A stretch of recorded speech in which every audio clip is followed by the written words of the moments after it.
സുഹൃത 7 ജന്മത്തിന്റെ സുഹൃതം. അതുകൊണ്ടാ നിനക്ക് ഇങ്ങനൊരു ഭർത്താവിനെ കിട്ടിയത്. അവൻ നിന്നെ സ്നേഹിക്കുന്ന പോലെ ലോകത്ത് ഒരു ആണിനും ഒരു പെണ്ണിനെ സ്നേഹിക്കാൻ കഴിയില്ല. ആദ്യം എന്റെ തലമുടി ചെയ്തെന്ന് കണ്ടിട്ടാണോ അമ്മ ഈ പറയുന്നത്? അത് സോമനശാല ചെയ്തൊന്നുമല്ല, മുത്തശ്ശി പറഞ്ഞപ്പോ ഞങ്ങള് പെട്ടുപോയതാ. ആയിക്കോട്ടെ, അതിനിപ്പോ എന്താ? മുത്തശ്ശി പറഞ്ഞപ്പോ തന്നെ അത് ചെയ്യാനുള്ള മനസ്സവൻ കാണിച്ചില്ലേ? അമ്മ എന്തൊക്കെയാ പറയുന്ന ഒന്നും അറിയാത്ത പോലെ. അമ്മയ്ക്കെല്ലാം അറിയാം. ഇനി കൂടുതലൊന്നും നീയായിട്ട് അറിയിക്കണമെന്നില്ല. ഞാൻ പറയുന്നതെല്ലാം നീ അങ്ങ് അനുസരിച്ചാ മതി.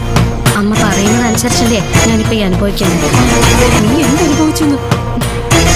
സ്വയം ജീവിതം നശിപ്പിച്ച നിനക്ക് ദൈവാനുഗ്രഹം കൊണ്ടല്ലേടി ഇങ്ങനൊരു കുടുംബത്തെ കിട്ടിയത്.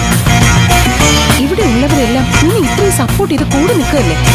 അതെ, അവരെല്ലാം കൂടെ നിൽക്കുന്നതാണ് എന്റെ ഭയം. സത്യങ്ങൾ അറിയുമ്പോ ഇപ്പൊ കൂടെ നിൽക്കുന്നവരെല്ലാം നാളെ ശത്രുക്കളായിട്ട് മാറില്ലേ? അതിന് നിന്നോട് ആര് പറഞ്ഞു സത്യങ്ങൾ അറിയിക്കാൻ? ഇവിടെ ആരും വന്ന് ഒരു സത്യവും പറയാൻ പോകുന്നില്ല.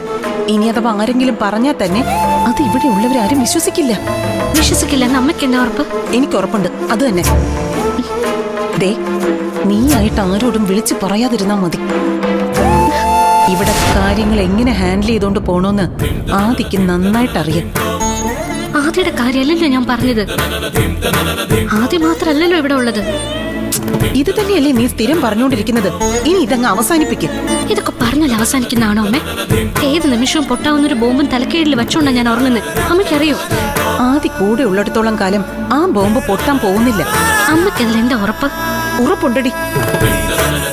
നീ ഇത്രയും കാലം അവന്റെ കൂടെ ജീവിച്ചു എന്ന് പറയുന്നതിൽ അർത്ഥമില്ല. നീ ഇതുവരെ അവനെ വേണ്ട വിധം മനസ്സിലാക്കിയിട്ടില്ല.